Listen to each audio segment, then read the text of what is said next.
It's the last call Sunday, and it's the last call of the NFL regular season. I'm the prep queen, Ariel Epstein. Today on the show, we're going to be joined by Gianni the Greek, live from Las Vegas, also known as Vegas Runner. And he's going to tell us where all the sharp groups are going. Then Carmine Bianco is going to talk NFL props here in Week 18, and also going with, last but not least, Marco, who's going to be telling us all his sharp sides of the day. I know that by Bet On It, he's got a play that he really likes. We all know that my Baltimore Ravens are in action tonight. I'm wearing my favorite Ravens sweatshirt because it might be the last time that I can. And guess what? I saw a great tweet today. The tweet was spot on with how Ravens and Steelers fans are going to feel about the day. It said, the funniest part of Ravens Steelers is no matter who wins, the winning fan base will victory lap and talk crap, and the losing fan base will cope by saying they're glad it happened so the head coach can get fired. Thought it was a great tweet. I have no clue what to think of this Ravens-Steelers game because my heart says I don't want them to win, but they probably will to put me and keep me in misery for another week.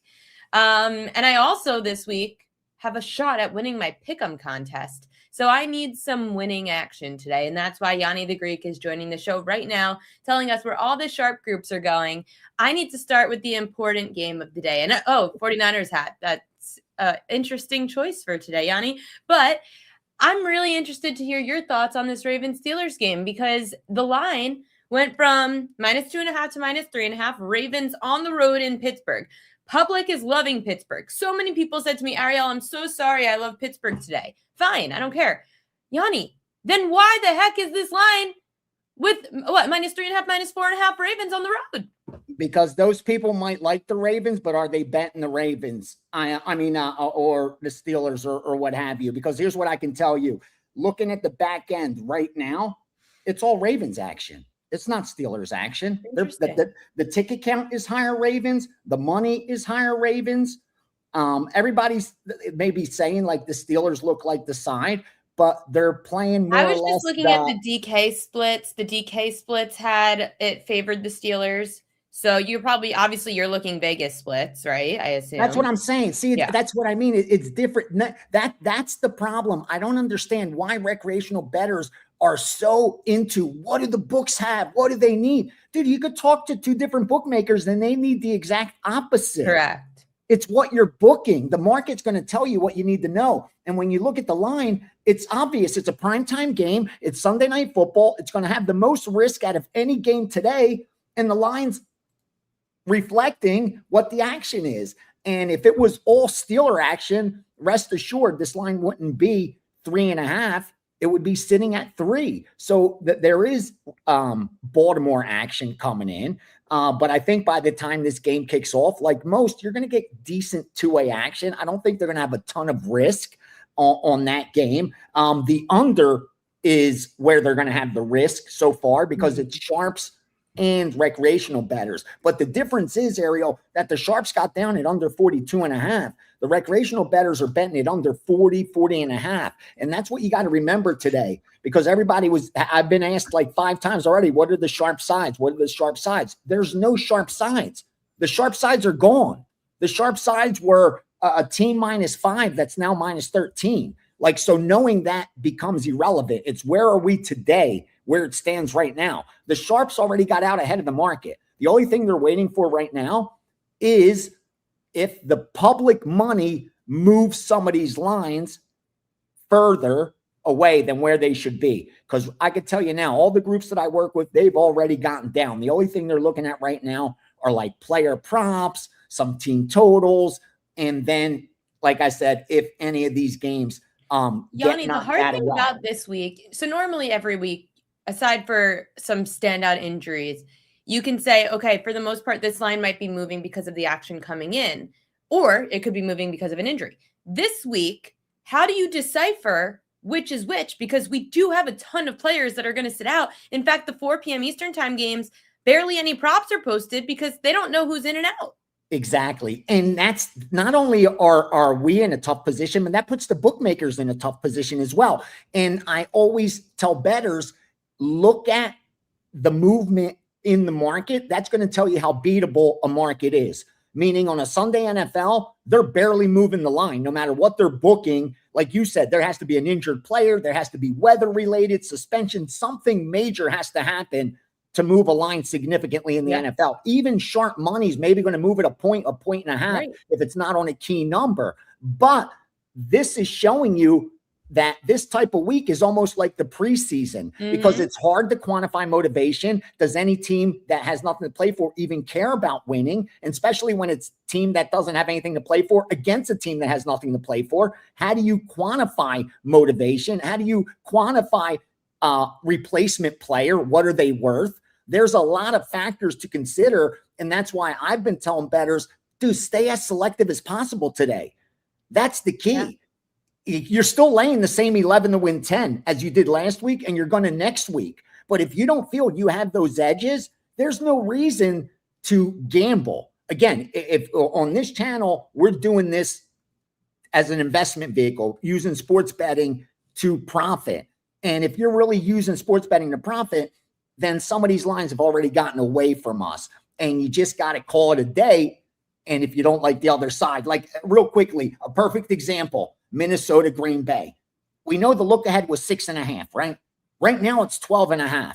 There's only one side you can take in this game. If you like Green Bay, great, good for you. You got a better number. If you like Minnesota, you have to pass because you didn't get down at 6.5. You didn't get down at 7.5. You didn't get down at 8.5, at 9.5, at 10.5, at 11.5. Like, what were you waiting for? What do you think? The line should have been 17. So this morning you decided I'm going to lay the 12.5 because it should be 14.5, 15. Why weren't you getting down at 8.5, 9.5, 10.5 and place an even bigger bet since your edge is so great? And again, that's why I always try to tell most bettors are sharp. They're smart. They're reasonable. But when you put them in an environment of gambling, I'll tell you, you take the smartest guy on the planet, but you stick them in a casino setting and they lose all reason. Like they'll do the stupidest shit.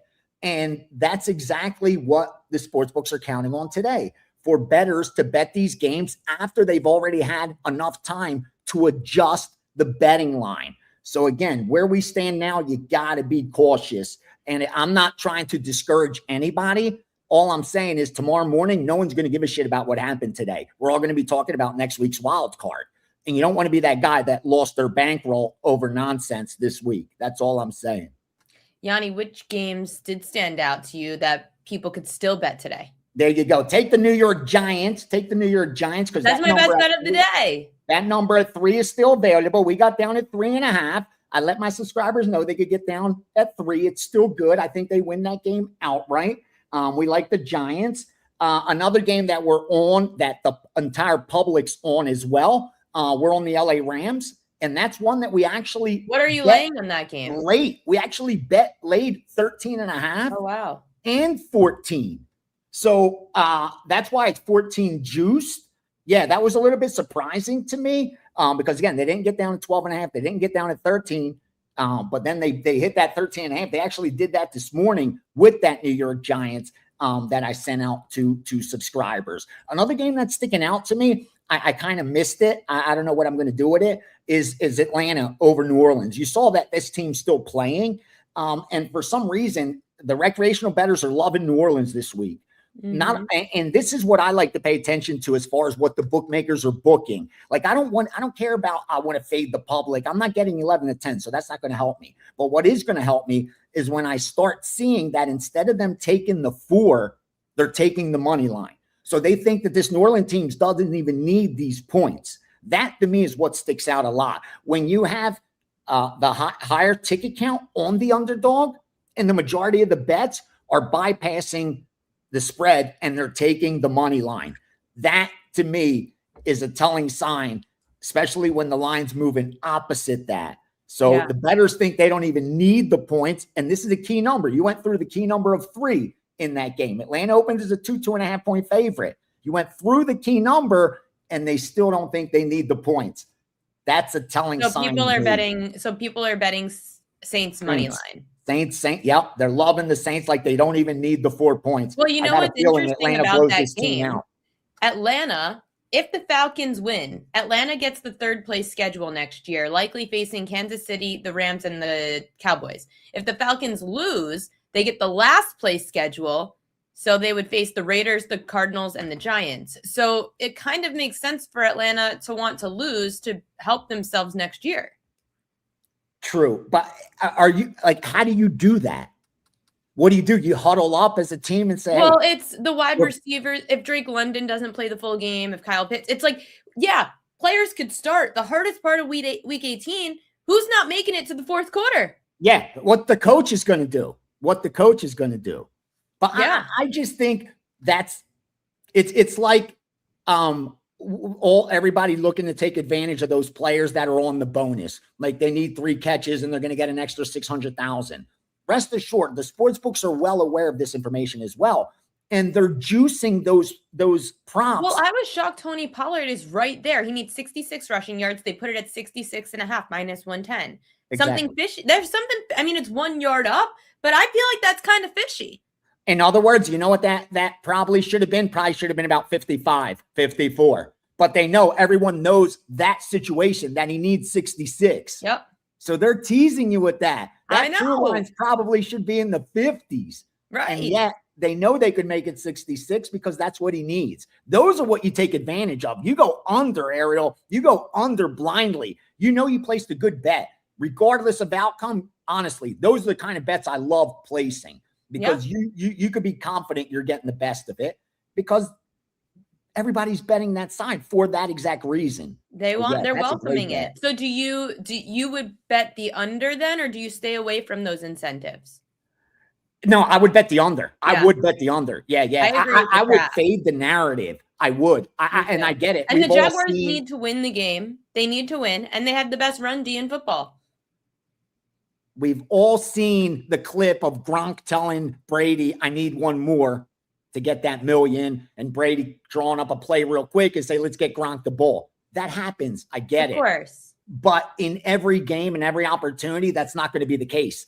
And that's why the anytime touchdown score is like a Hollywood Brown today. And I've been telling everyone this. I said, you have to just bet it, hoping that at some point in the next few weeks, you win it. I've been betting it for the last 2 weeks. I had to bet it last week, even though I didn't like the matchup, because they booked it at 9-1 when he really is a 3-4-1 anytime touchdown scorer. The value at 9-1 for a player that needs one more touchdown to make $750K. Now he gets the Raiders, who are one of the worst defenses against wide receivers. You saw they were trying to get Hollywood the ball last week. So this week at 3-1 is where I got it. Whatever. I was like, I want to hit this for him. $750K. No, that makes sense. Dude, those bets are fine to play. Sean, I got it at 3-1 at FanDuel. Check my Pickett account. It's literally bet at 3-1. Don't tell me. It's bet at 3-1. Anyway. Someone asked about under in New Orleans and Atlanta. Yeah, I agree with that. I think it'll be lower scoring game. And even the market's reflecting that. It started going towards the over midweek. But then you started seeing that sharper money come in. Would you say sharp action's more on totals today? Yeah. What definitely. Because the sides, they are on the sides, but they got out ahead. That's the key. What other totals? So those numbers are mostly gone. That's the key. Okay. With that. All right. Some of the totals to take a look at. Under in the Rams, and that's moved a little bit, but the public's blasting that one over, and that got steamed under multiple times. That one sticks out. The Atlanta New Orleans under that we talked about, that's down to 43. That was sitting at 44.5 midweek, even though it opened 43. So that also under really sharp. Philly, Washington under also really sharp. As you can tell, same narrative. It's mostly all the same things. It's unders. Dallas Giants under. So they played a lot of unders. The only over that stuck out is Cincinnati and Cleveland. They started betting that one over at 44, and that's why you're looking at like 46 right now. So yeah, the totals is where they've gotten. And Detroit, Chicago, that one also got over money. But see, and this is the key. Once it got to 51.5, then you saw under come in. Because again, these guys are betting numbers. Over 47, great bet. Under 51, great bet. That's what it comes down to. A good question by Arius 526. What lines do you think have over adjusted, Gianni? Oh, I think Buffalo's over adjusted against the Jets. I think you're paying too high of a premium there. I think Jacksonville has been over adjusted. I don't think that's warranted even against Tennessee.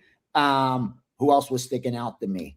I thought Dallas, but we talked about that. That was a little bit too high. Oh, and I think Kansas City against Vegas. Kansas City showed us the week after they had nothing to play for that they're not showing up. And that to expect them to show up on the road, meaningless game against the Raiders, I just don't see it. Now, we know the Raiders are the worst team in the NFL, so I don't have confidence betting the Raiders, but I do think that line's a little bit too high considering where Kansas City is mentally. And then New England now up to 2 touchdowns against Miami. Dude, Miami's always played them tough. Whether Miami has a good year, not a bad year, for whatever reason, they always tend to play New England tough. I get it. Weather, cold, they're from Florida. It doesn't look good, but still, you're looking at 2 touchdowns. And I know what bettors are going to say. Like, okay, when a team finds himself behind, is the back door going to stay open today? You have no motivation to actually show up, and get in through that back door. It doesn't really matter. Like, again, every week a team like that has been out of it. Like, it's not just this week. It's not as if a team like the Raiders have been playing for anything. Since week 5, they haven't been playing for anything. So you kind of like can't overthink it, I think, Ariel. You just got to realize some of these lines have moved just so significantly that you want to look the other way or leave it alone and wait for the playoffs. People were asking in the chat. I know that we're very NFL heavy today, but they were asking for any college basketball steam. No, a little early. I'd do that in the steam room. Not the only thing I did see. What was it? I saw Louisiana Tech +10, and who else? Yeah, the other ones are just a little too early. Louisiana Tech, I'd give you. So NFL, and good question that kind of sparked my brain here in the chat. When players potentially could get moved or pulled at halftime or at some point in the game, how much of a live betting opportunity is there today? It's how fast you are on the trigger and what books are you working with. Because again, the books understand this as well. Like, they're on top of things. That's what you got to remember. And a lot of those live bets also are heavier juiced. So you have to have an even higher winning percentage to cash those. Like, they're not giving out free money just because it's the last week. Unfortunately, there's no go-to that we could all just grind today. I wish there was, but there just isn't, man. Again, if you see some spots in live, go ahead, take advantage of it, especially if you think, they're going to sit a player or something along those lines. But this is so hard to do. Trying to be a psychic makes it even harder. I'm just not good at that. Craig Abel said, what NFL underdogs would you take today? The Giants. I like the Giants. I do. The market disagrees with me, but like I said, I thought Buffalo was giving a little too many to the Jets, but now that 10's even juiced. So sharps they're really blasting Buffalo for whatever reason. So I'll stick with my Giants. I take the Giants as a top dog today. Gianni, what are you promoting today? I got my NFL package up. It has all the early games and the 4 p.m. Eastern time games, so the early and the afternoon games. So far, 4% plays in there. Number 1 in NFL regular season. Number 1 over the last 7 days in the NFL, 12-6-1. We're going to close out strong, stay selective. And if I'm able to confirm tonight's, honestly, not counting Sunday night, I have a really strong lean.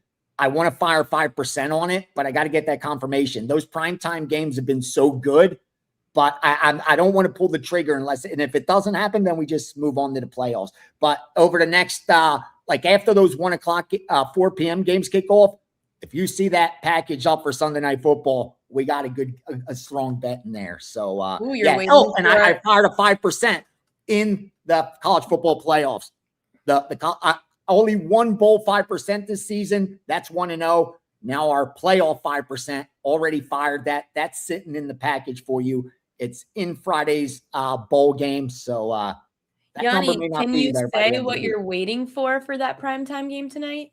Huh? What are you waiting for in the primetime game? I want to see, based on the early results, how they adjust that betting line. Because again, all the risk ends up being on the primetime game on Sunday night and Monday night. And if they either adjust or they don't adjust. based off that risk. So I look at how those early results happen, and then I try to determine what is the money line risk, what is the teaser risk, and then they should do A. If they don't do A, then we fire B. It's been so simple. It really has. I'm going to be messaging you. I'm going to message you later today. Please do. Please do. 4 o'clock? 4 o'clock, ask you? Please. Yeah. And by 4:15, I know if I'm firing. Okay. I don't need any longer than that. Okay. I'm going to be messaging you at 4:15. Gianni the Greek, find him over at Greek_Gambler. He's also got the Steam Room. Very excited to see what his 5% is at 4:15 p.m. Eastern time as well, if he fires it off. Gianni, good luck today. Thank you. Good luck to everybody. And remember, we got playoffs next week. So hopefully do some damage today. But we got college football and NFL seriousness ahead. Good luck today, Ariel. It gets real heated in the next week. That's for sure.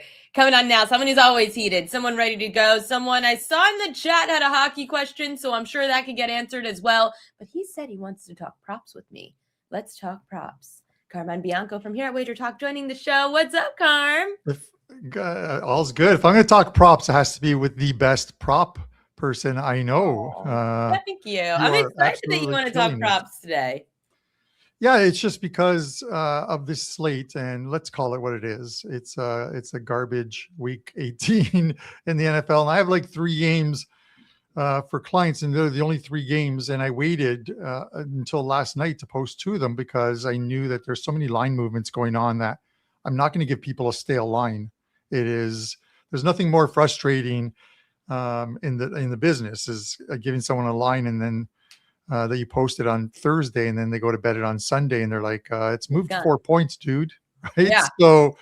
So I avoided, but what a sandwich spot for me after Gianni and before Marco. This is what you call a sandwich. You're actually filling big shoes. This is the John Murray slot, but John Murray's on vacation. Yes, and his Liverpool team is also losing, so he would be in a very angry mood right now. He's not going to be happy. Before we get to NFL props, someone in the chat did have a hockey question. They said, where is it?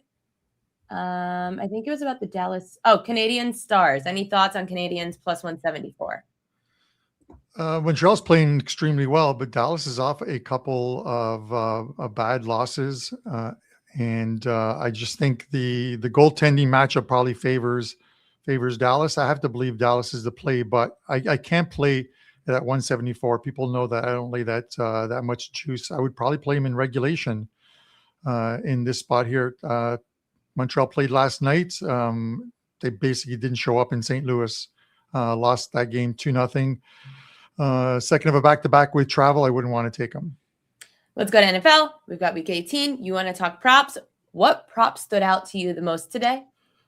So this one is third on my list, but I'm going to discuss it first just because Gianni was talking about it. Ariel, I want to be part of the narrative today with Pollard rushing yards, the over 66 and a half, like minus 115. I get it. I get the rush defense for the Jags, but there could be a lot of good. It's the second half of this game that I'm more interested than the first half because you can live bet these props in game, and if the Jags are up big, you have to believe at some point if they're up multiple scores that they're gonna take some of the guys off. They can still get that number 1 seed, but they're gonna need obviously Denver to lose. They're gonna need New England to lose, and New England may be up multiple points at that. At that point, because the Denver game doesn't start till 4:30, you look at Pollard and like his last 4 games, they've just handed him the rock. 161, 104, 102, 85. It is the garbage yards in the second half that I'm looking at. They know again, it's the narrative. He needs 66 and a half on a losing team. They're just going to give him the ball and try and get him that number. So it's more about the second half garbage yards than it is about what he does in the first half. Are you only going to be betting incentives today, Carm, or do you like props for other reasons? Props for other reasons. Right. You look at the Cam Ward one in the same game. Cam Ward, you look at him, the first 12 games of the season, one TD pass was the most he threw in any of those games. His last 4 games against Cleveland, San Fran, KC, and New Orleans. He's had 2 TDs in each game, 2 TDs in this game. And again, garbage TDs in the second half against prevent defenses when you're up late. 2 TDs is plus 2 TDs or more is plus 208. So you're not laying any vig. You're getting some good money, and that's over at DK. That's one that I would probably take that I like. So it's one of those ones where Ward's going to be in there the whole game. You get him as much experience as you can, and you get him as much experience against a number 1 defense or one of the top defenses. So that's another one I like. Taking props, 2 players on a team that is a huge underdog is normally not a sane thing to do, but this week is, like I said, this week's a little different. I think the narratives are different. I think resting players in the second half for some of these teams, like Gianni talked about, just to go off on a quick side note about the Bills line at 10. You know, Josh Allen has that huge streak going of consecutive games played. He's going to come in. What's he going to play? 1 series, hand the ball off 3 times, keeps that streak going, and then it's Mitch Trubisky coming in. That's why laying all these large spreads just isn't for me today. Yeah, no, it's not. It's absolutely insane. Another prop I like, and this is the Dan Campbell prop. I like the Detroit Lions team total. 23.5. They've gone over this number 12 of 16 times. You know, Dan Campbell does not want to lose to a divisional foe. He would love nothing better than to play spoiler. The problem is that. But do they care? Like, do the Bears? I know that it's a difference in seeding, of course. Yeah. And it makes your path a little bit easier if you have the better seed. But is it really playing spoiler? Well, it's for maybe for Campbell. This is where I don't know. I don't have an answer. I don't know in my head. I can't figure out if the Bears really are going to feel like it's spoiler, if the Lions really care. I don't know. Like, Dan Campbell might care. Do his players care? Yeah, well, that's the thing. He still said he's going to keep them in there and he's going to play them. So you have to believe.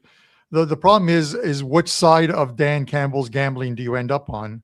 The 4th down gambles that at the 30-yard line that they don't score, and now you've gone a possession without another score, or are you on the side of the Dan Campbell who gambles and gets the first down? That gets the TD. Yeah. So, it's kind of like Riverboat Ron when he was with Washington, that you just did not know.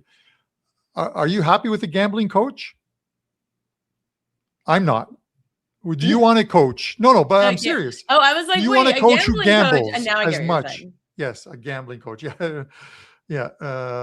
I was like, is there something new at WagerTalk that we've got a gambling coach? No, but I understand what you're saying, that we're gambling already, and do we want to be on the wrong side of a gambling coach? You're spot on. But yeah, I have been going back and forth on that game, thinking that I don't know what the incentive is for caring for all these players that are going to be on the field, but it seems like Lions fans still want to beat the Bears. So I understand. Someone asked too, Carm, what do you think about the Blue Jackets money line? The Blue Jacket, I actually released there. If you go to my my Twitter or X page at Carmine Bianco WT, I've got a kick-ass graphic there. I do a pod play showing that single game bets instead of parlays is the way to build a bankroll. And we started with a $5,000 bankroll. It is now up to a little over 7,600, I believe, with just flat $200 bets. And Columbus is today's play at minus 130 over Pittsburgh. Pittsburgh's 3rd game in 4 nights. They played last night, and Columbus is playing extremely well. Good analytic numbers on them, and they just snapped the Sabres 10-game winning run. So I'm going to take them at home. The goaltending matchup isn't the greatest for either team. Shilovs versus Merzlikins likely, but Columbus is a play minus 130, I think. And so there's another question on the hockey world. Someone asked, there it is. Carm, what do you think of the Avalanche at short price? The Avalanche, they're going into Florida. Obviously, these are two teams that could very well meet in the Stanley Cup this year. Colorado's just playing insane hockey. They've only lost 2 games I can't in believe that the regulation. Panthers lost to the Rangers in the Winter Classic. Yeah, it's that. First of all, that was a horrible game. It was a horrible location to put a hockey arena. The sight lines were terrible. Maybe the Winter Classic doesn't belong in Florida. I'm sorry, Florida fans, but it just didn't look right. It didn't feel right. It belongs in places like Detroit, or I don't even want to say Toronto, like Minnesota, these places where they're nice and cold. Like they did it in Vegas, if you remember, Colorado, a while back, where they played somewhere out in the West. But no, that was as far as it'd be Colorado or nothing for me, just the way that they're playing right now. One more prop for you, Ariel, and I want your thoughts on this one. Drake May, his rushing yards are only 19.5, but I like the under. Despite the fact that I think he's only had like 5 games this year where he's gone under 20 yards rushing. How much does Vrabel gamble with Drake May today in this game against Miami, where if they get out to a big first half lead, does he sit the second half?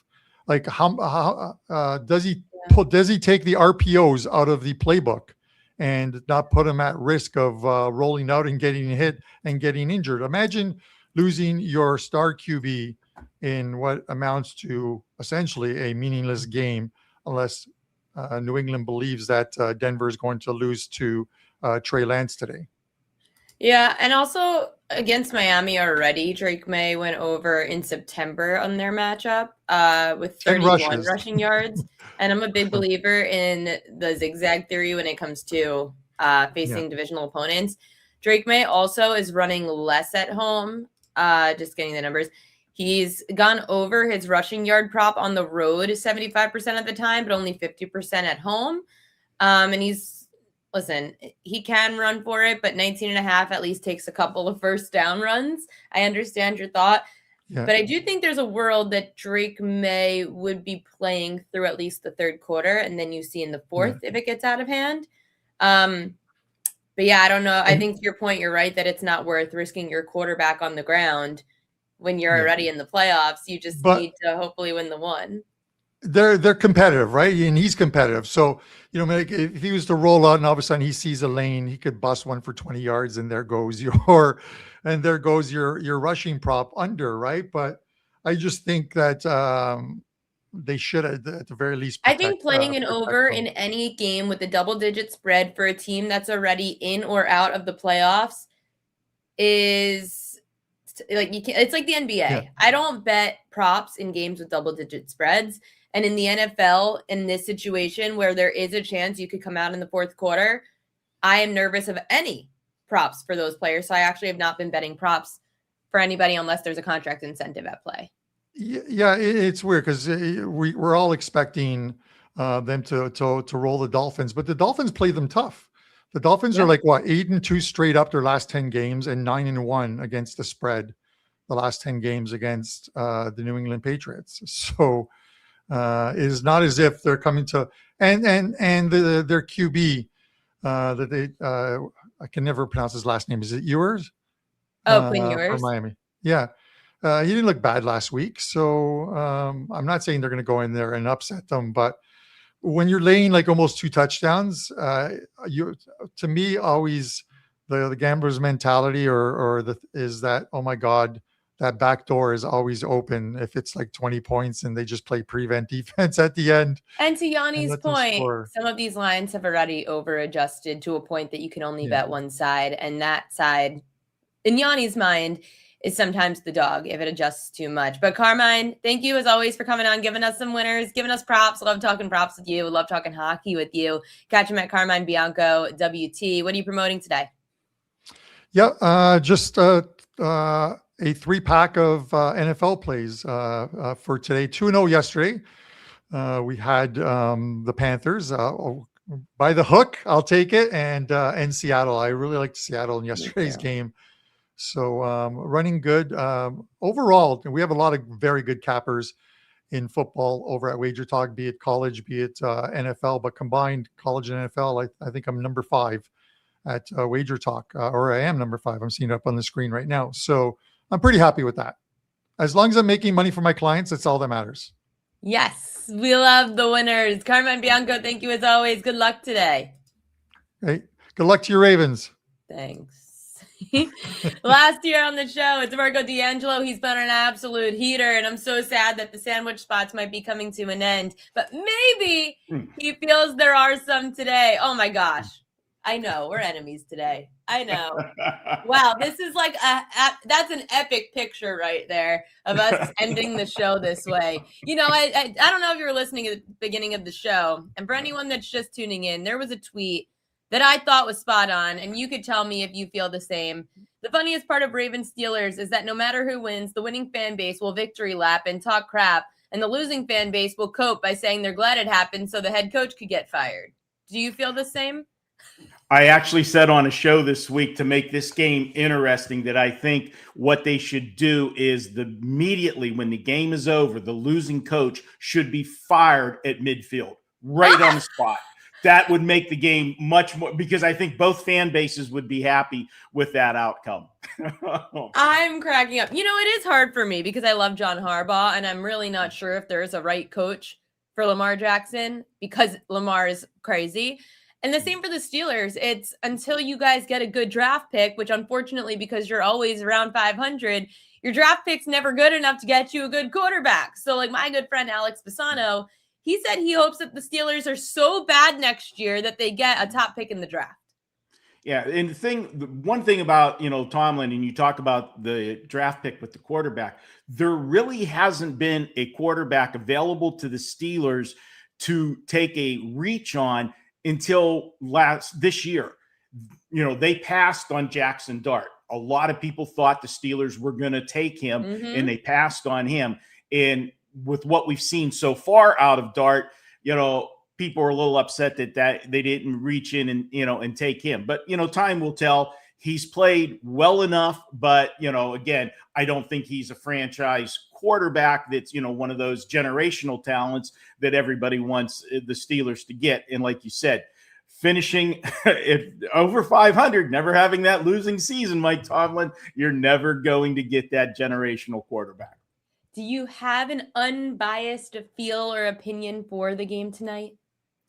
I am going to be totally honest with you, Ariel. This is where I'm sitting. I have a 4% play ticket in my pocket from 2 months ago when I took the Ravens to win the division when they were coming out of their bye week. And my plan, we're looking at this game because the injuries to the Steelers are huge. We know that Baltimore should have won the first game, and that's my biased opinion. Because I had the Steelers in that game, and I'm a Steeler fan. I did not deserve to win that game. I think they still would have covered either way, but Baltimore should have won the game. This is a spot with DK Metcalf out really hurt the Steelers because the Steelers don't have anybody else to go to. The other guy that they were using a lot was the big tight end Washington. Well, he breaks his arm last week, and Aaron Rodgers really had nobody that he was confident with going. I don't know why Freiermuth has gotten lost in the playbook this year. Okay. I think he's a tremendous tight end, and I think he I win a lot of money off Freiermuth props. Yeah.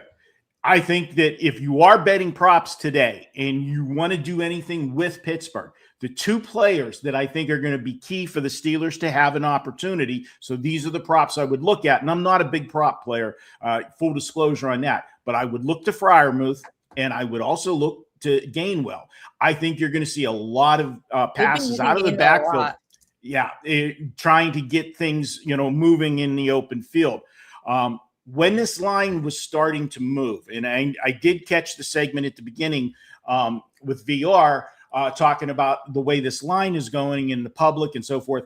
The sharp books that I respect in Vegas, and, we've got books up and down the strip. We have books that are locals that cater. And, I won't call those particular books out, but, some of the local books I like to refer to them, go to the old days of Bodog.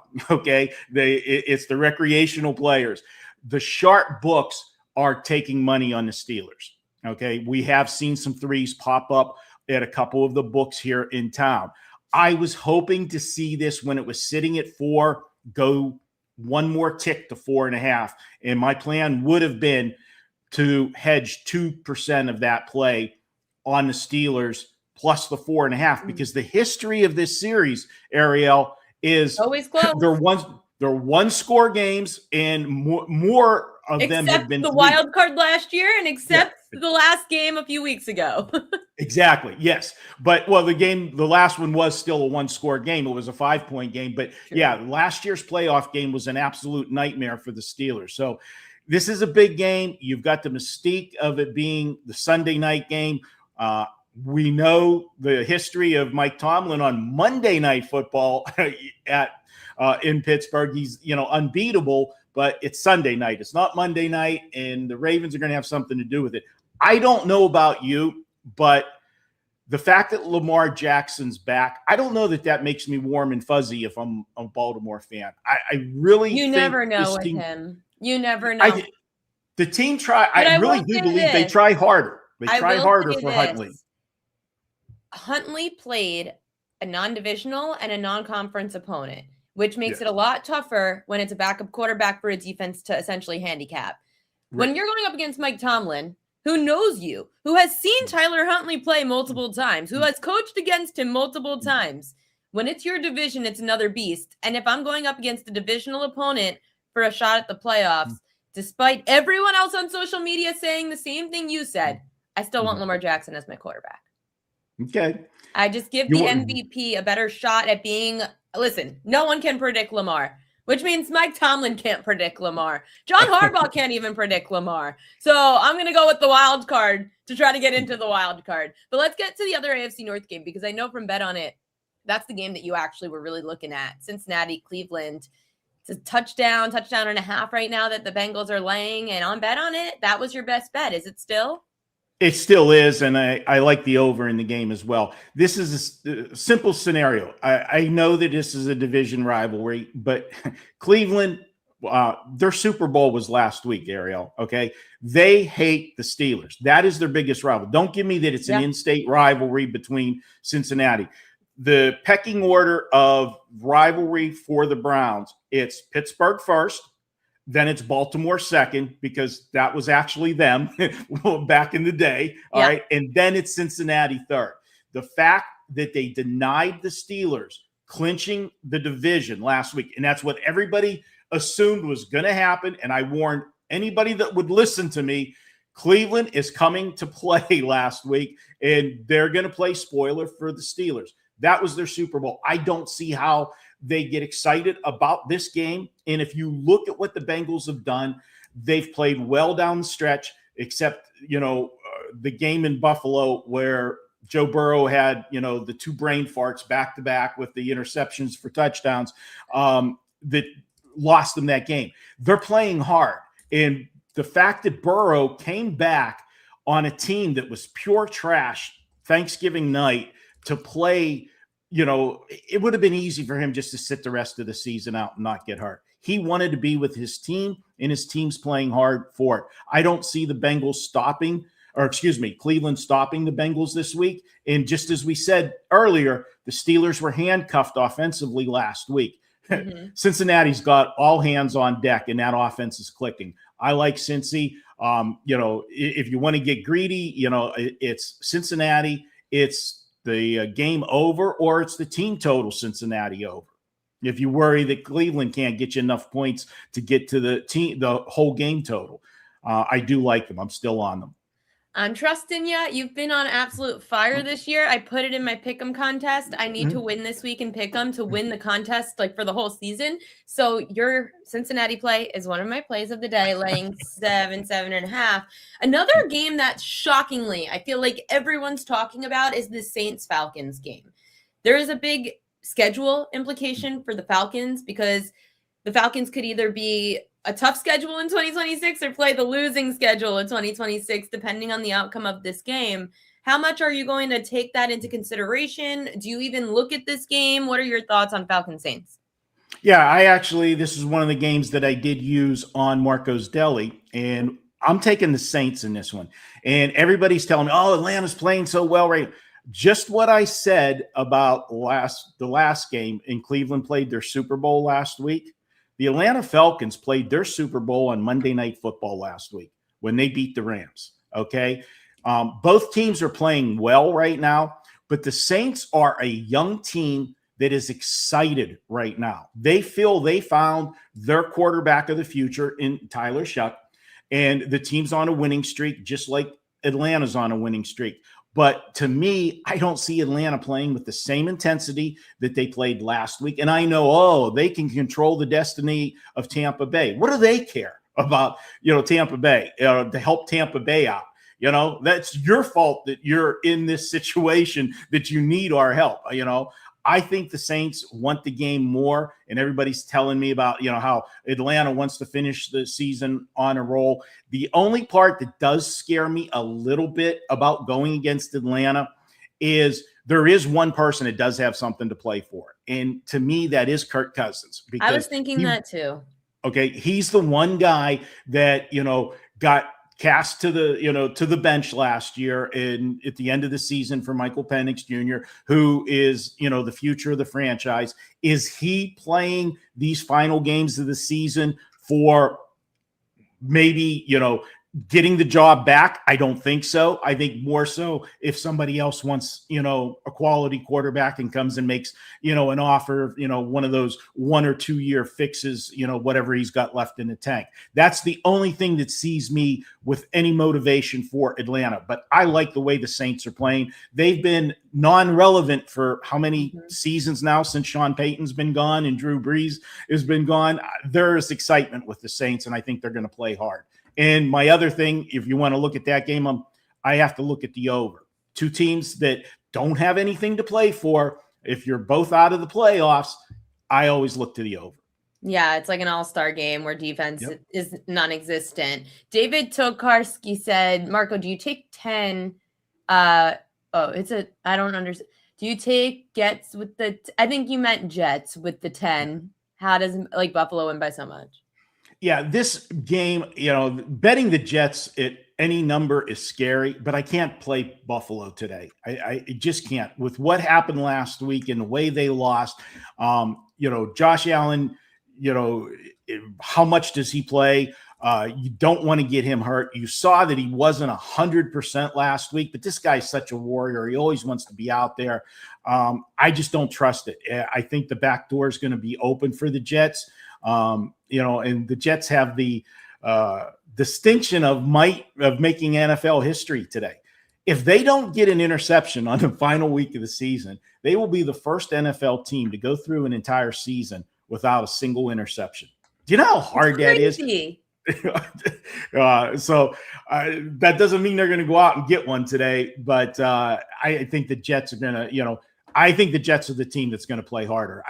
Buffalo, after the way they lost last week, how do you pick yourself up off the mat? I know there's a chance of things for them to play for, but what has to happen in front of them to change their positions is not going to happen.